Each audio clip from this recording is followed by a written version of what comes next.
wanted to ask you my students got a lot of questions, but can you just give us a little summary about you and about us and when you came here and a little bit of history and present? Okay, well, I never had any ambitions to get in the beauty industry. I'm from Chicago.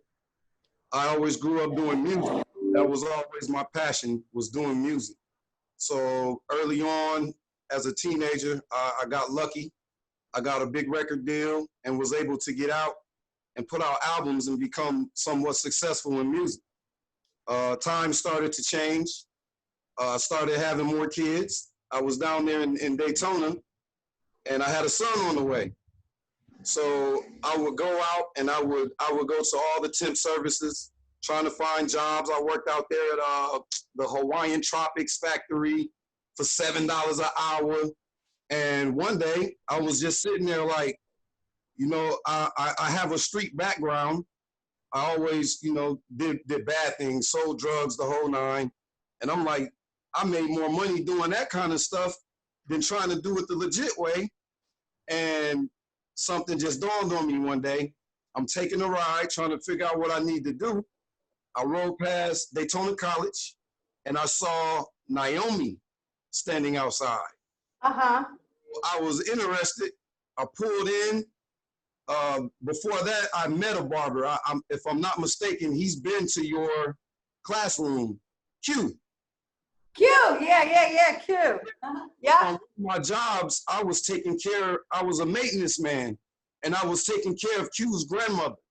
So when he came from up north, he stopped over my house to thank me, and we were talking, and he pulled out some money for some reason, and I was like, yo, what do you do? And he said, I'm a barber. And I was like, that's cool, man. Can you cut my hair? So he became my barber. So by the time I ran into Naomi and she walked me through the school, I was like, I think I can do this. So I went ahead and signed up. The biggest issue was at the time there was no barbering schools in Daytona or the Ormond Beach area. No, you couldn't get a barber's license. So I went ahead, signed up for my cosmetology license so that I would be able to cut in a shop. It backfired on me because I fell in love with cosmetology. Once I got into it and started learning about it, getting educated on it, it kind of changed my perspective. And it was no longer like limiting me to just a barbershop. So I came to the program. First thing Naomi told me was, you'll make a lot of money, which was good. And she also told me to get ready to lose my weekends. And I didn't understand what she was saying. As stylists and barbers, Saturdays, weekends, those are our money days. So it all came into perspective. I went through the program. If I'm not mistaken, I was the first male to program there. And once I got out in the world, I think my first job was at a Walmart in Sanford, Florida. And that's when everything started changing. So I could cut hair really good coming out of school, but I didn't know that I was still a rookie until I got into a shop. And I started working around experienced barbers that had been doing it 15 to 20 years before I had the passion to do it. And it humbled me and it made me learn. So I think I've been cutting hair now for about 12 years. And every barbershop that I've ever worked in, I was ahead of the game. As far as customer service, I was always the first one there. I would get the key, sweep the shop for them, clean up. I'm the guy that would walk across the street and grab everybody a Gatorade and bring it back. And if Miss Maria remembers, I won the facilitator award when I was in school, when I was in class. You still have it? I still got it. and so I got out there and I started to learn from the other more experienced people. And it took me about 9 years, but about 9 years later, I got to a point to where I can cut so efficient, so fast. And that's another thing that I respected about learning cosmetology first. It taught me how to do a great job quickly. Your normal barber loves to take his time, maybe 45 minutes to an hour on one head. And that's because of the atmosphere of the shop. A lot of people come to the shop as a way to not, run, but a way to get away, a way to come and communicate amongst other people. And that's a big part of a shop, even not just a barber shop, but also a salon. That's a big part of the beauty industry, is the contact that you have with people. So, over the years, I kept cutting, I kept cutting, I kept cutting. It brought me back to my first passion, which was music. And I realized, okay, the barbering came in my life in order to fund my life while I was working on something else. So you'll run into a lot of barbers and stylists out there that got side hustles. But I'm going to tell you, whatever you put your focus into the most is what will benefit you the most. So, I never looked at barbering like a side hustle because it's an art as well. It's just like making a song to me. It's like drawing a picture to me. I make music to make people feel good, to spark emotion. I cut hair to make people feel good and spark emotion. So, it all coincides. But whatever you spend most of your time doing, which brings me to this point, I learned how to be quick, and repetition was the other thing that helped me to become a very strong barber. The more you do something over and over and over and over again, may it be lying. You can be a good liar because you've lied so many times over and over again, you get good at it. You can wake up one day and not know how to fight, but get beat up 10 times. That 11th time, you're going to give whoever's fighting you a go for their money. So repetition, that should help you with some of the discouragement that comes with being in the shop. Imagine playing basketball against Michael Jordan. Imagine getting in the ring and fighting Mike Tyson. You already know that their skill level is way above yours. And if your mind isn't set on being able to learn, you'll look at what they're doing and you'll get discouraged. Oh my God, I can't line somebody up like that. I can't cut like that. I can't. And you won't be able to until you spend time cultivating the gift that you have. So I spent years, 12 years just doing that. And that the classroom that you're sitting in contributed to all of that. I never had a pedicure before I met Miss Maria. Bro, I'm telling you, there's another bro in the back. Okay, so when I went, there was no other guys at first. I went through like the first 3 months with just strictly women. So, guys, this is a beautiful business for you. I don't know about there, but in Atlanta, they're not calling us master barbers no more. They switched it to barber stylists. And they started to implement cosmetology into barbering. And if I'm not mistaken, that's going to be nationwide. So guys, don't be afraid to learn the cosmetology side of it, because it's going to make you a more well-rounded barber once you get in the shop. Once the brothers with the straight hair come through, you won't be nervous. And oh my God, how am I going to cut this? You know what I'm saying? You won't be nervous at all. I don't know if you're still doing pivot point. Yes. Yes. That's another awesome thing that I'm glad I went to that school. No disrespect to my lady, but pivot point put me on a whole nother level. And now, I've become such a well-rounded barber, and I'm still learning, but I've become such a well-rounded barber by actually mixing cosmetology with barbering. You're gonna love it. The people are gonna love it. But I'll tell you this: outside of your craft, because your talents can take you places that your character can't keep you. Customer service is a very, very, very big part of your careers as you step out. If I come in your shop, I sit in the chair, or your salon, I want a haircut or just to get my hair washed, and you're on the phone, or you're smacking your gum in my ear, or you're talking to me about how you love the new Chihuahua you just got, I might not come back to see you because time is everything. Yep. So when I come in, I want you to make me feel good about the haircut that I'm about to get. I wanna be, you know, I wanna be listened to more than anything else. It's kind of like sometimes speak when only spoken to. You're a counselor as well as a stylist, as well as a barber. People will come to you with their problems, with their issues, which will bring me to the next thing that I want you guys to know.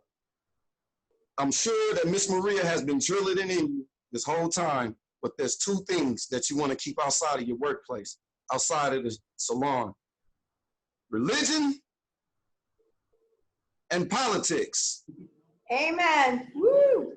Things will cause riots, fights, disputes. You'll lose clients.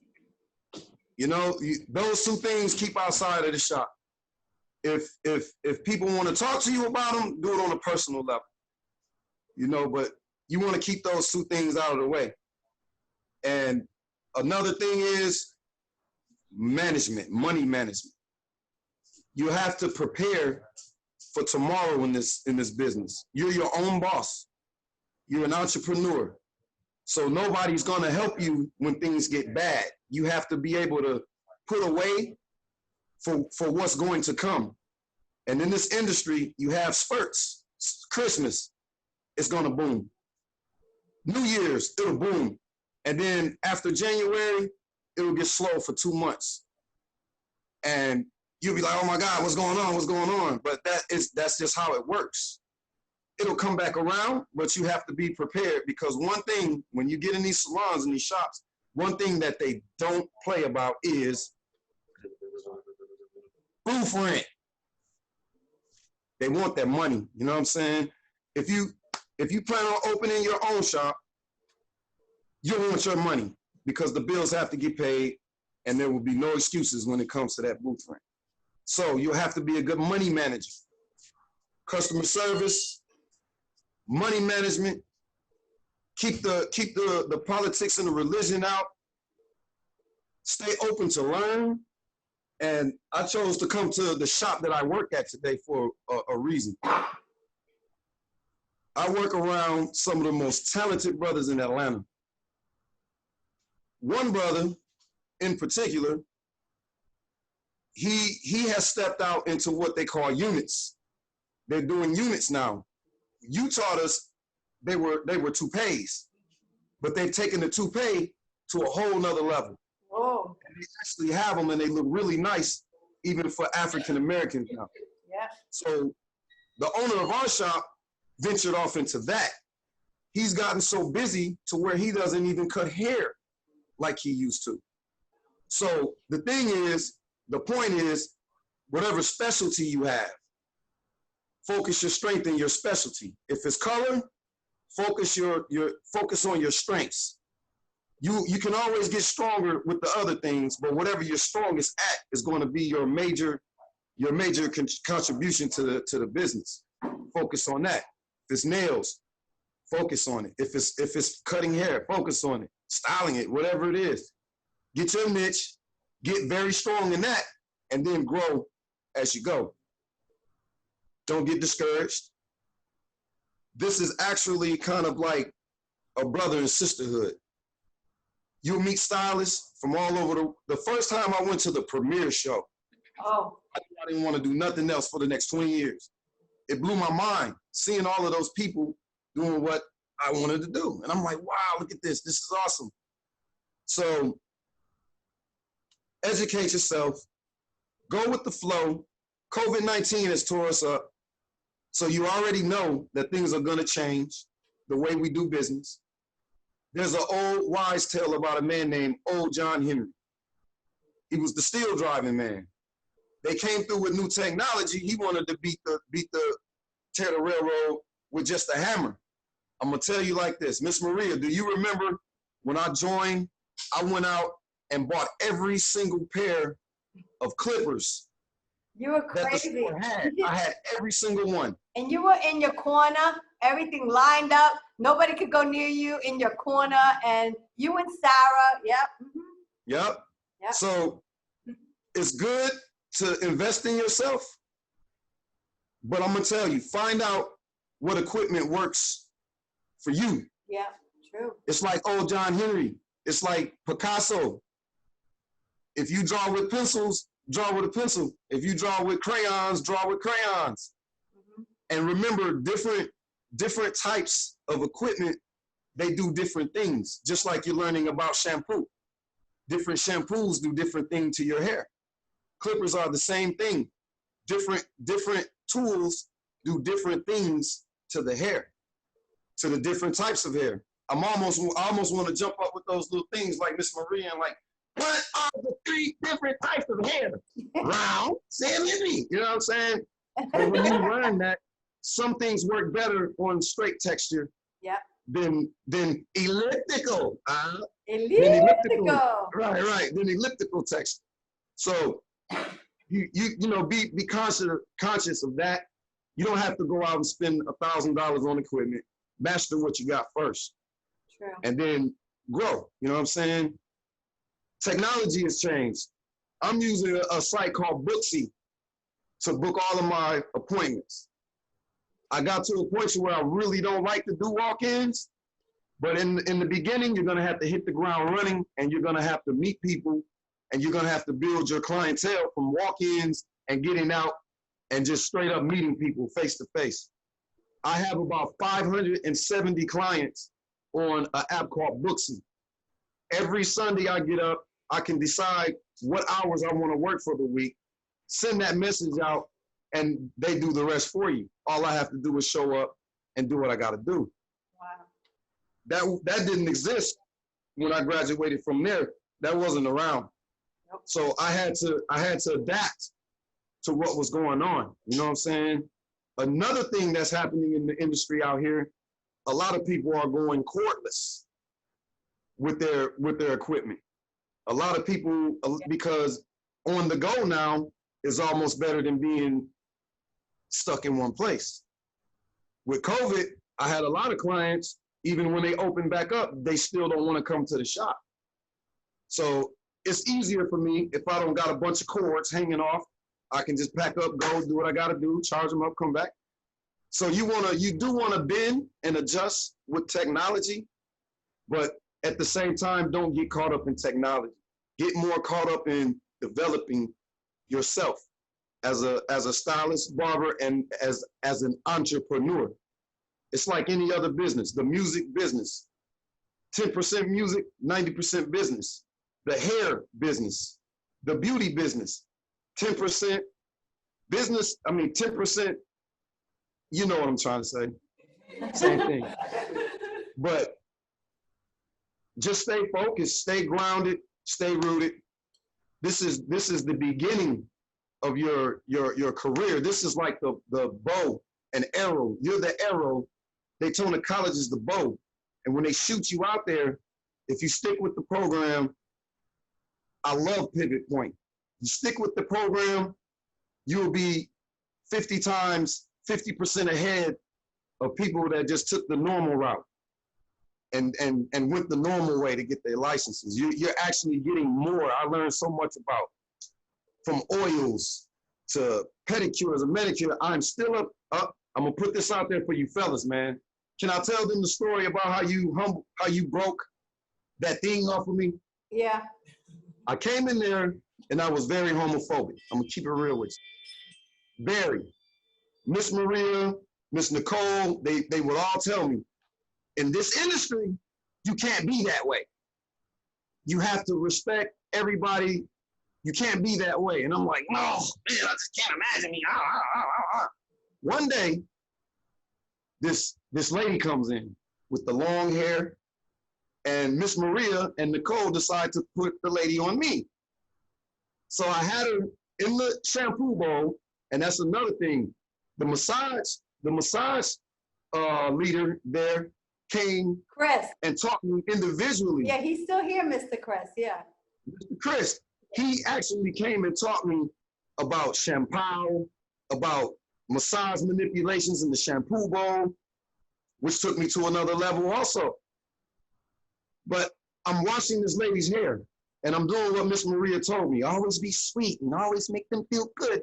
Oh, you're so beautiful. Oh my God, your hair is so pretty. Oh my God. Yeah.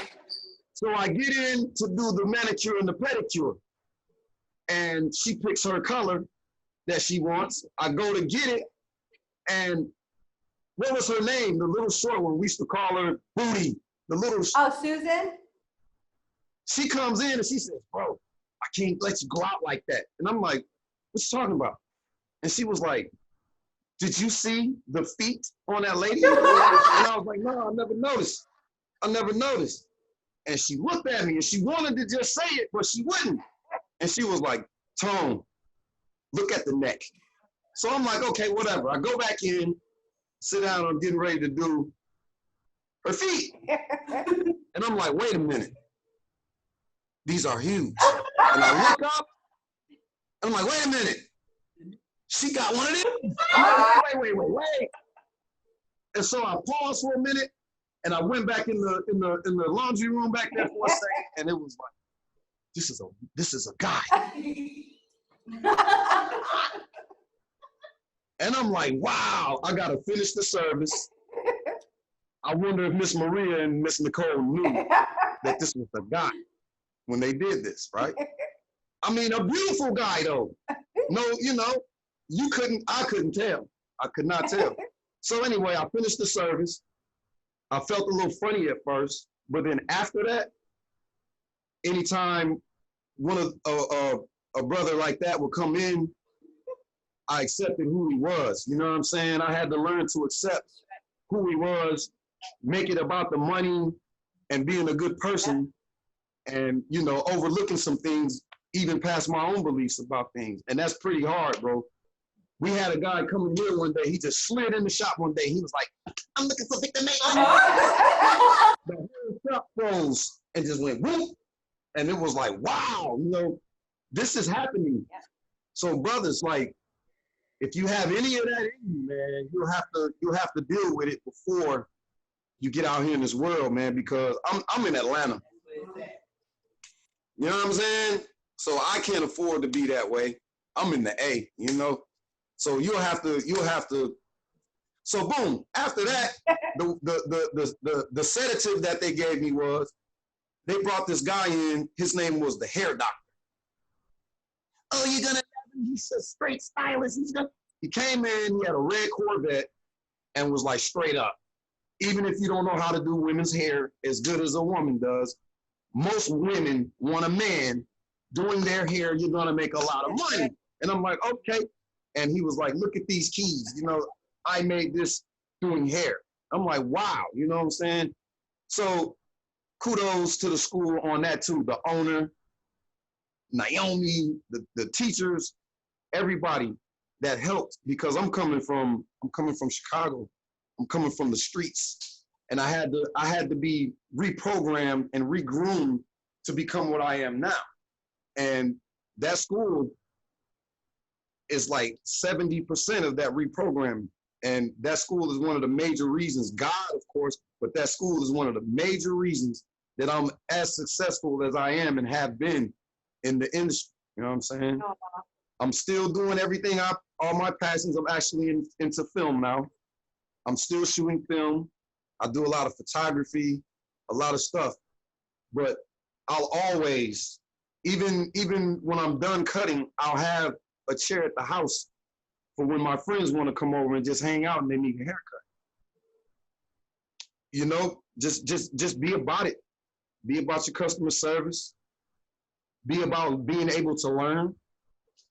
I'm not sure if he's okay with it, but there's another brother that comes from Minnesota. And if you remember in your studies, Minnesota is where the first actual barber school, they're very strict in Minnesota. You got to do a lot to get your license there. But once I got around him, I respected the fact that I knew what, he sprayed some water on somebody's head one day and said, yeah, man, you got to break those H bonds down. And I'm like, hydrogen bonds. Oh, and I knew what he was talking about. So once I started doing it, bro, those waves come out so much cleaner. That hair falls so much cleaner. And I'm like, man, so please, man, get your education. When you get in the shop, don't be intimidated by the people that are awesome. Now attract to them, draw from them, build strong relationships with them, because they'll be the ones that are going to teach you how to go to the next level.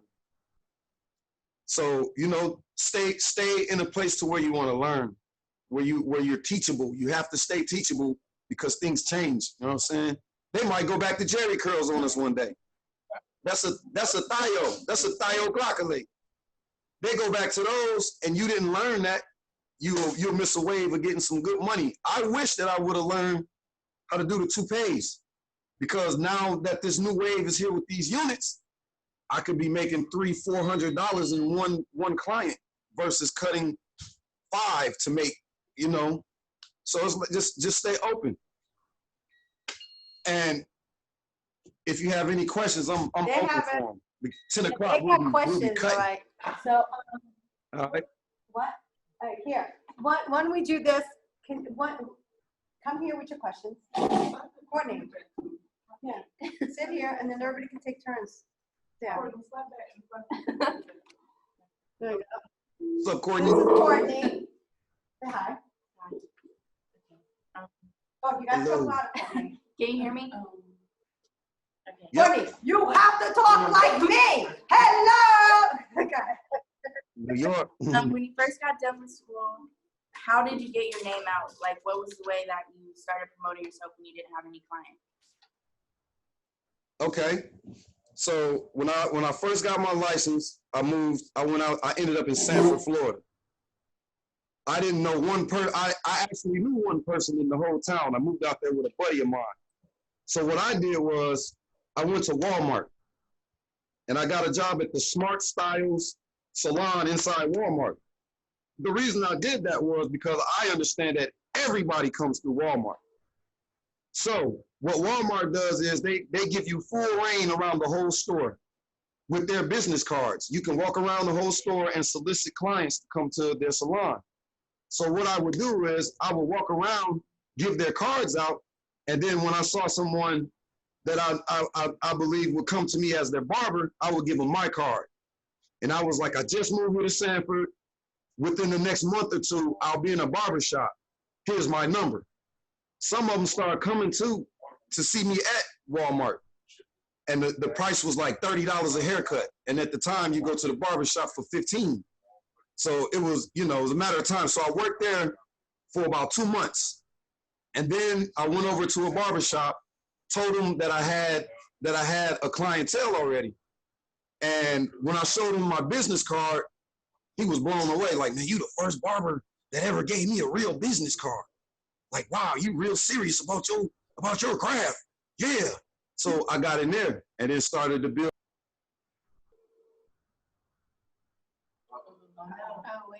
Business mod at school. They had us make our business cards and come up with a business plan. So when I jumped out there, I came professional and couldn't be denied.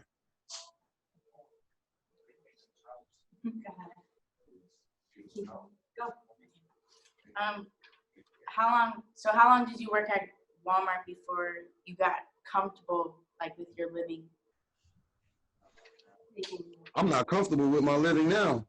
I didn't get comfortable with my living until I started to manage my money right. You know, but I actually used Walmart in order to build my clientele before I went to a barbershop. So, you know, I made a couple dollars at Walmart, but it was rough, man. They're on point. Yeah. I said, how did hair and cosmetology help you with your entertainment career, or does it not? Well, another part of the game that we're in is I would go to these video shoots, and I had a necklace with the pole on it, and they be, oh, you're a barber? Yeah, man, we need cuts. And then, I mean, it's so lucrative, you don't even have to tell them how much you charge. A lot of them just pay you $150, $200, just give you a whole stack of money just to cut their hair. So the entertainment industry actually need us. You know what I'm saying? Like they need stylists and barbers around. Film, music, it's open, wide open. And how often do you feel like you learn something new? With the Every day. Every day. Okay, and my last question, have you ever worked with anybody famous that you dreamt of when you were a kid? Yeah. I'm a little older, so you might not remember Kid and Play. Yeah, we know Kid and Yeah, the House Party movies, but Play was my manager for 4 years. I grew up on him, and he ended up being my manager for 4 years. I just got off of the 20-year anniversary that DMX was doing. I did a lot of content media for Life Jennings. I mean, I used to be a fan. I used to watch The Apprentice, so I'm gonna say it was fun coming to Orlando and actually being able to film the president. I can't say shoot the president. My phone will probably blow up, but I was able to film the president. You know what I'm saying? Like, so yeah, a few people. Okay, next. Go ahead. Move in the seat. And then Nisha, speak. Go ahead. Nisha is very soft-spoken, unlike me. It's all right. So she asked a couple of my questions, but like, when it comes, because I was on your Instagram and just looking through, like that you're kind of pretty much a motivational speaker too. I like that. But when it comes to like your barber and your cosmetology, like I see that you do photography. Does that also help? Because you ain't got to hire somebody else to do this. Like, do you do Absolutely. Is So it like one package? marketing. So you're actually a business. So once you graduate, you get your license, you actually have the power to go register yourself as a LLC, as an actual business. I heard, yeah. Every business needs marketing and promotion.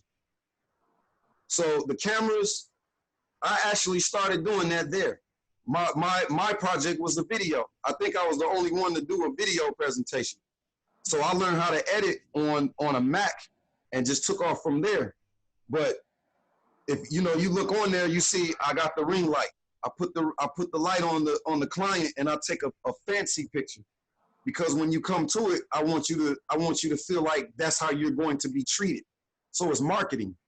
It's strategic marketing. You know what I'm saying? So you want to do that anyway. You want to make sure you don't have to go buy a bunch of cameras, use your phone or get a camera. But I do all of that to market myself. You know, when they want to sell you a car, you see it on TV. Like, wow, that new Ford looks awesome. You know what I'm saying? It gets in your mind. And then when you go car hunting, you remember that. So when they go hair hunting, I want them to remember what they saw when they saw me. Okay. Like, what's the best products you feel that you use? The best products that I feel I use. I'm gonna do this for you. Yeah, let us see your little section. What you got there? Do this for you. As far as clippers are concerned, again, like I was telling you, a lot of people are going wireless. So I personally rock with the new babyless. Yeah. I love it. Woo! Love it. And got on this because that was my blow dryer in school. That's what they gave me there. So I knew that it was a good product. So I got that. I went and got the whole set. Yeah. I got you know what I'm saying? Those 1 to 10. I would give these a 10. I would give the whole set a 10. I would give it a 10. You know what I'm saying? I'm old school. I keep my Oscar fast feeds. I love Oscars. Don't call them oysters. They're Oscars. You know what I'm saying? So I love to keep them on deck. Again, Oscars. I still got the same classics that I bought when I came to that school 12 years ago. So sturdiness is very, very cool with these. You know what I'm saying? And pretty much I've kind of limited what I'm using now because of the shift, because of the cordless shift. You know what I'm saying? So I got about 10 pairs of clippers just sitting in there getting no action. You know what I mean? But other than that, but it's like I was telling you, sis, don't get caught up in the clipper, because you can take a pair of clippers that you bought from Walgreens and set them the right way, and they'll cut just as good as anything else. You know what I'm saying? So it's really you. You're the carpenter. They're just the tools.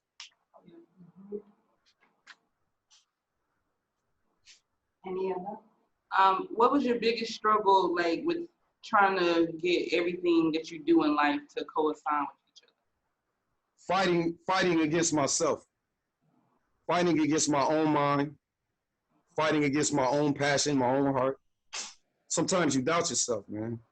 And especially when you get around other people, it can make you doubt yourself. You know what I'm saying? Then whatever pressures you got going on in life, it can, that's why it's important to keep your mind clear. And no matter what, that's what I was telling you. This is a brotherhood, a sisterhood. Barbers and stylists have a natural mentality of being a go-getter. Go-getters, if you know what that is, I'm not gonna let anything stop me from doing what I have to do. I don't care if I fall and both of my legs stop working. If I can crawl on my arms, I'm gonna get to the finish line. I'm not a quitter. I never quit, no matter what. Even if it's a mistake that I made, I still won't quit, no matter what. You have to have that mentality. No matter what happens, I'm gonna keep going. You know what I'm saying? And then it'll just smooth out for you eventually. So patience, long suffering, you know what I'm saying? You need those things. Thick skin, you need that too. So, besides money, what's the best part of being, in the hair business? Besides money, one of the best things about being in the hair business is, man, when you've cut a little boy from the time he was 8, and then one day he walks in the shop to get the haircut for graduation. Oh, yeah. You know what I'm saying? When a person comes in and you don't know what they're going through, and all of a sudden they just turn around and cry and tell you, thank you for listening to me. Thank you for just being there. You know what I'm saying? To look back at where I started and to see how far I've come is a double. Because now I can say I didn't give up. Now I can say that I persevered no matter what. And now I'm starting to see the fruit of my labor. It's worth it.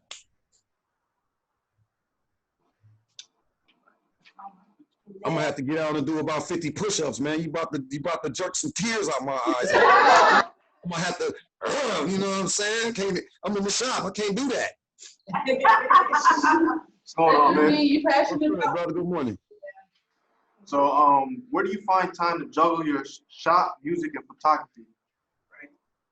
Bro, time management. I'm sorry I didn't bring that up, bro. Time management is very, very, very important, man. When you were a little kid and you knew that Nintendo came out, on December 24th, could you sleep? I couldn't wait to get up, man, and tear that box open to see if I got that new Nintendo, bro. When you want something, you don't really think about, you have to make yourself get the rest that you need when you're passionate about something, bro. You know what I'm saying? If you've ever been out there on them streets, man, you get the pack. Do you go home with? You don't go home until it's gone, right? Even if it's 6 a.m. and you've been standing out there all night long. You don't go home until it's gone, right? And then you go home and you get the rest you need. You keep it moving. You get up and you do the next thing you got to do. So your passion will drive you, bro. So I think it's very important to work out, eat healthy, take care of your legs and your feet and your hands so that you have the energy to do whatever you want to do. But you manage your time accordingly to how your life is scheduled. I'll come to the shop. I'll schedule from 10 o'clock to 4 o'clock. And again, since I got Booksy, I can schedule from 10 o'clock to 11 if I want to. And that leaves me open to do whatever I got to do. But now, in my life, I have to make the decision on what's important for me. I can come to the shop make $150 for that day, or I can go downtown Atlanta, shoot a film, and make $850 for that day. No brainer. Right. And you know who's gonna understand that more than anybody else? Clients. Your clients. They'll back you. When you got other things going on, as long as you show them respect with their time, they'll back you when it comes to your time. Right. And they'll schedule around your schedule. That's what's up. So how long did it take your production company to get where it is today? Because I do music too. Okay. I've been doing music. I had my first record deal when I was 12. I'm 44. So I'm actually a part of hip hop from the day it started. Yeah. And I went through every phase of music all the way up to where we are now. So it's kind of it's more in depth for me versus a person that only started listening when Young Thug came out. Right. You feel me? It goes back to you and your motivation, you know what I'm saying? And what you really want out of life. You feel me? Right. If music is your number one, then that means you're gonna use your career to fund what you're doing. So you want to be the best at your career, because the more money you make there, the more you got to fund what you want to do. But music, bro, that's so much your heart and your soul. There's no rules to that. You have to just be creative and make it happen for yourself, bro. What steps did you take to start your business? Like, no, we went over it, but you just clarify again. To start this business, the hair business? Hair business or production business, either one. Well, the most important step that I made was coming to that school.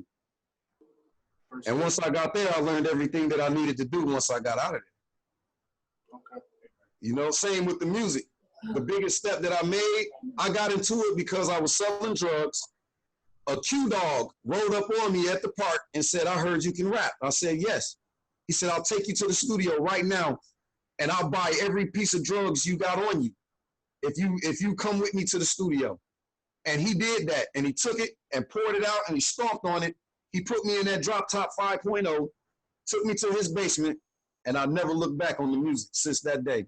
I was writing his songs for him when I was 14 and 15, you know what I'm saying? So it's like, let that music be organic, bro. Don't, you know, everybody, it's oversaturated. Everybody want to be an artist. But what'll separate you in that industry is if you're organic and you give me something that nobody else is doing, bro. Original. Yeah. Right. Okay, go ahead. Oh. Everybody asks so many questions. Ask all the good questions. So where do you see yourself in 10 years? We ask everything. Oh, that's a good one. Well, I'm going to speak out of wisdom. You can plan a picnic, but you can't predict the weather. I've lost so many friends that I stopped looking at 10 years from now. COVID-19 taught me to stop looking at 10 years from now and to focus on right now. The moment. Right now, the moment that I'm in, because tomorrow is not promised. You know what I'm saying? In 10 years, I want to tell you that I would love to own a franchise of shops and be able to retire at 40. I would love to retire in 10 years. That'd be cool to retire young like that. But honestly, I would do things now that would set me up for 10 years from now. I look at it like that now. So instead of me thinking, okay, where am I going to be 10 years from now? I'm more like, okay, what can I do now to make 10 years from now more comfortable? So I'm learning to deal with my finances better. So 10 years from now, I'll be in a better place. I'm learning to manage my time better. So 10 years from now, I won't have those regrets. What did I do with my, man, all those years went by and I never pursued my music for cutting hair and all. So, you know, I go with the moment and I make decisions now that will affect my tomorrow. So even though I don't know what's going to happen tomorrow, I know it's not going to be as bad because I did things now to make sure that I got some kind of cushion. That's good. Now, are you going to go back into, because I know you're behind the camera now. Last night, you guys were celebrating Yeah. from a film that you've been working on. So, are you planning on anytime soon coming out with another album or anything? Well, for me, and bro, you can take this and run with it. I went to a Sony Records executive. He did the research. He said, yeah, man, you have a nice fan base, but albums don't work no more. And I was crushed, like, what?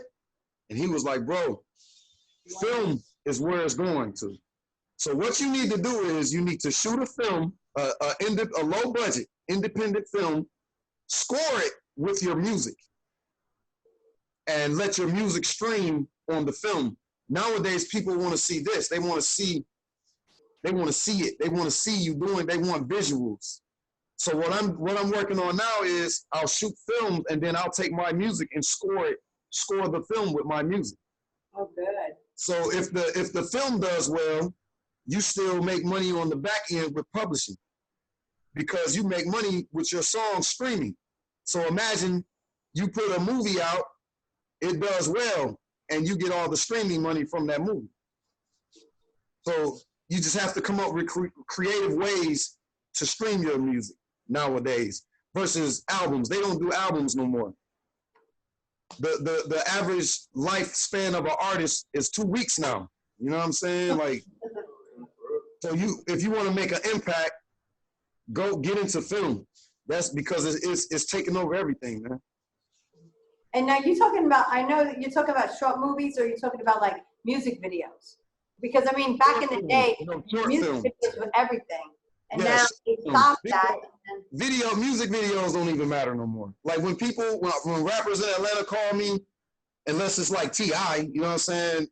I only charge them $250 to $500 to shoot a music video. When I come to Florida, I'm going to shoot a couple music videos, and I'm only charging them $250 a piece. You know what I'm saying? Now, if T.I. called me, and I know he has a budget to rent a Red Dragon camera, a movie camera, then the price will go up. You know what I'm saying? It fluctuates in that sense.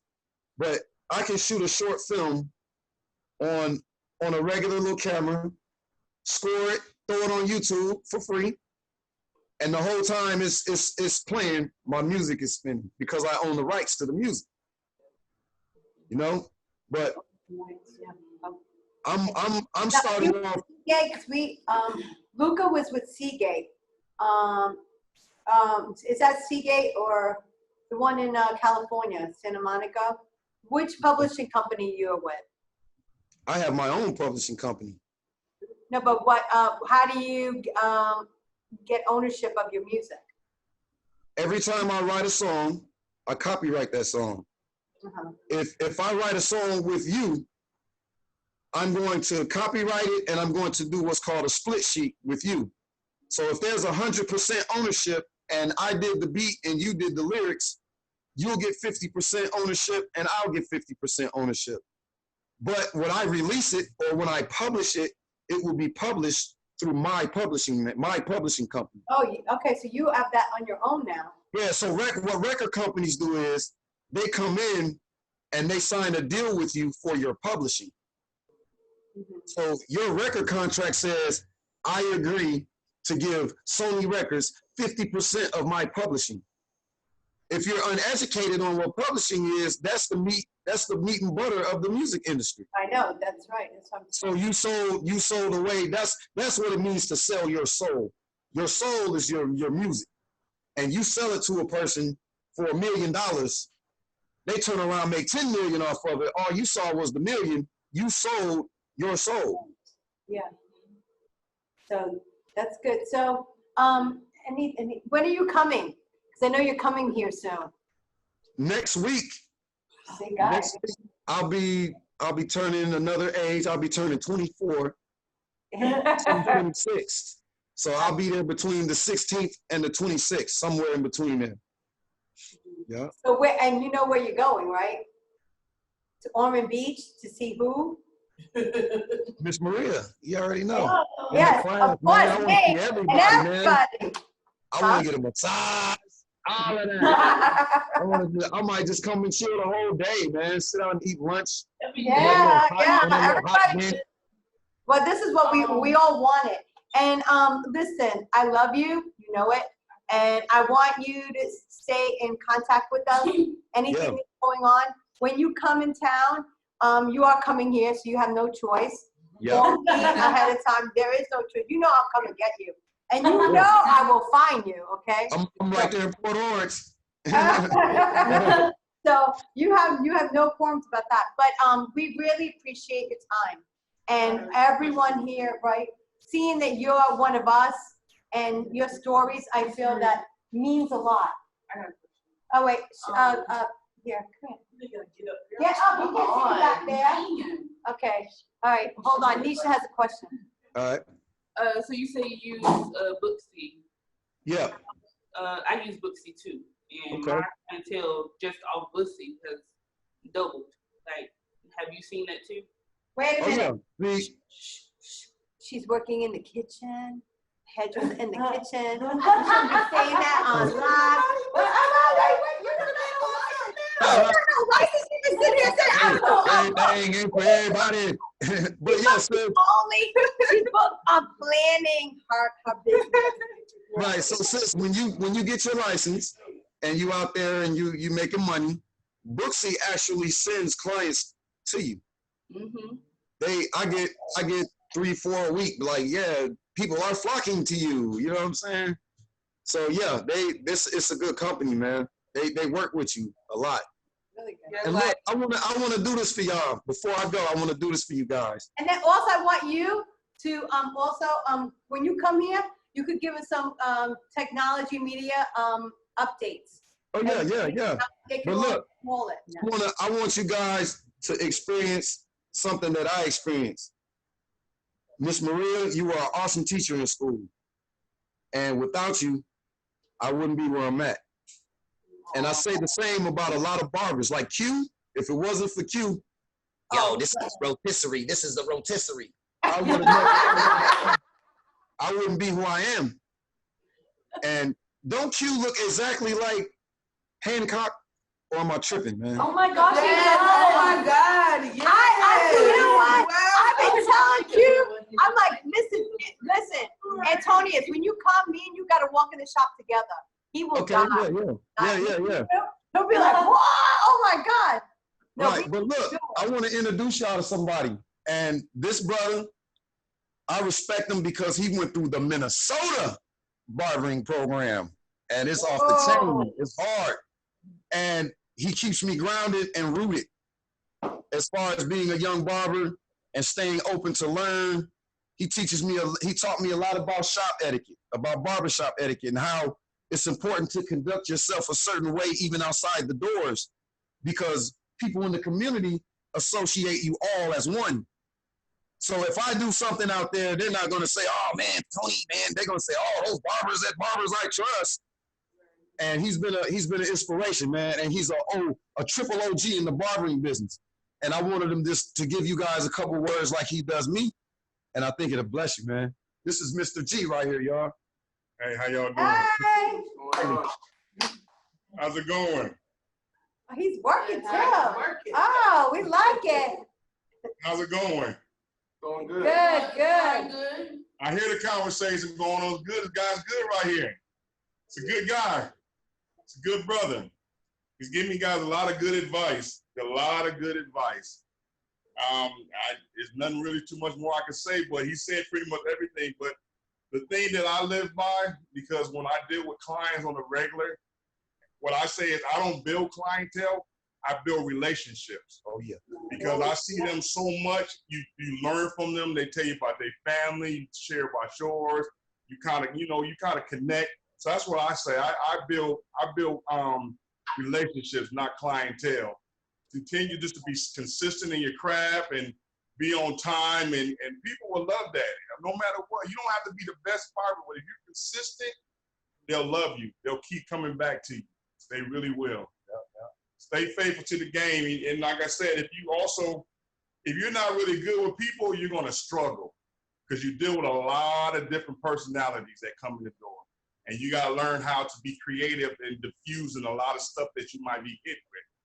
I'm good at diffusing stuff. I'm good with people. So I try to understand that it's not necessarily personal. It could be something they're dealing with outside. It could be something they're dealing with on their job. So it's not always personal.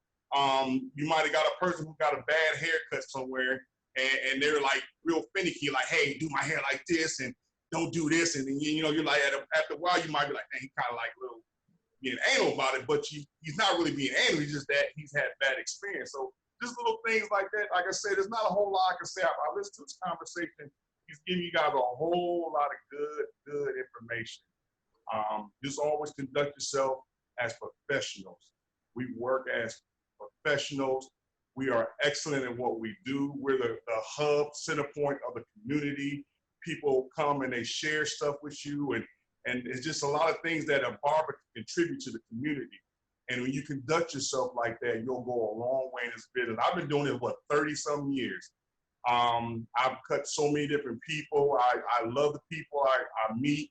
I mean, in this business, you got so many connections because you get doctors, lawyers, I mean, police, judges. I mean, you get so many different people in this business, and it's the best job I've had. I mean, I've been doing this a long time. I'm older now. I'm not as fluent as like the Antonius and all of them because they're younger, their body a little bit more quick. But when you've been on your legs and, you know, your arms constantly repetitive, after a while it starts wearing and tearing on you. But I slowed down a lot, but I love this business. I love the barbers I work with.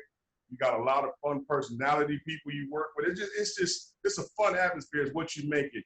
And I do say this, I'm gonna iterate that one thing you gotta make sure you don't do in the barbershop: religion and politics. Yeah. You will stir up so much because everyone has different views and you want to respect their views, but you don't want to offend a client where he's like, you know what, I'm not coming back. I don't like it because he didn't like what you said and you didn't like what he said. So always keep that on a professional level, and everything else will pan out. That's all I can say for right now. But hey, it's nice meeting y'all. It's a good brother. Hey, that is a good brother. He's very talented. On the barbering side, the music side, he's actually one of the few people that I say music-wise that I actually respect and enjoy because I love his music, his style, his approach. He's very talented. I don't say that about a whole lot of people, but as God has a positive message, I love his music. But he talks a lot about you. Because I love Yeah, he talks a whole lot about you. He gives you so What? what you taught him and how he's done this. And it's like, I'm like, okay, who is this Miss Maria? Because I swear you say so much about it. But, hey, he's very proud of you. He's grateful for you. I thank you for teaching him, because I couldn't teach him a lot, but I can see you taught him a lot. Yeah. Thank you. Guys, look, what's going on, bro? One more thing for you. So listen now. I've been cutting this young man since you were how old? Like 13, 12, and I'm 19. Oh, wow. This is the school that I graduated from. Really? That's the lady that taught me how to cut your hair, bro. You did great. It's amazing. Thank you. You know what I'm saying? Right. See, this is that community. This is that sense of community. Yes. I grew up with him. Aw. You know what I'm saying? I've been seeing him since he was a little boy. Now he's a grown man. It's amazing. You know what I'm saying? And a handsome one. And he came to get right. He came to get more handsome so he can go out here and do his thing today. Exactly. You know what I'm saying? This is where the love comes in. Exactly. I'll be right with you, bro. Yes, sir. Yeah. So, Antonius, before Yes. we leave, can you sing us one lyric? One. Sing something. Put something Sing me a together. lyric. She said, sing me a lyric. Okay. Sing something. Okay, hold on 1 second. I'm trying to, you got me with that one, man. I'm like, I'm in I barber thought I mode. was going to hit you up with that one. Hola. I got surprise after surprise for y'all. This is the salon next door to the barber shop. Ah! And this is my beautiful neighbor. Ah! This is the school that taught me cosmetology. Oh. Yep. Hello, Yep. hello. Florida. Oh, hello. Yep. Can I show them the shop real quick? Hello from Florida. Yeah. So this is her shop. Oh, nice. That's And very that's a nice. whole nother Wow. story about perseverance. Big. You know what I'm saying? That's a whole nother story about perseverance and fighting through the hard. You know what I'm saying? But I'll come down there and rap for you guys in person. I'll come down there. We can do that in All person. right, that's good. I'm like on the spot because I gotta cut my man's hair. I I'm trying know. to show y'all all these wonderful. I planned all of this. Like I'm gonna do it at the shop so I can share with them. You know what I'm saying? But Yeah. you can have that. Yeah, she wanted me to flow down on him. Well, See, look, now y'all got G wanting me to. Break the You know mask. what I'm saying? Yeah, you know we gotta have these out here. COVID-19, man, they done. You gotta have them out here now. Uh-huh. Another thing you might want to go grab. Wow. You know what I'm saying? You gotta make sure you protect it in times like these. So, but look, I love you guys. I gotta get to the money. Go ahead, get to the money. And listen, we'll see you in a couple of weeks. We love you. Love you Bye. back. Thanks for having me. Thank you. Bye.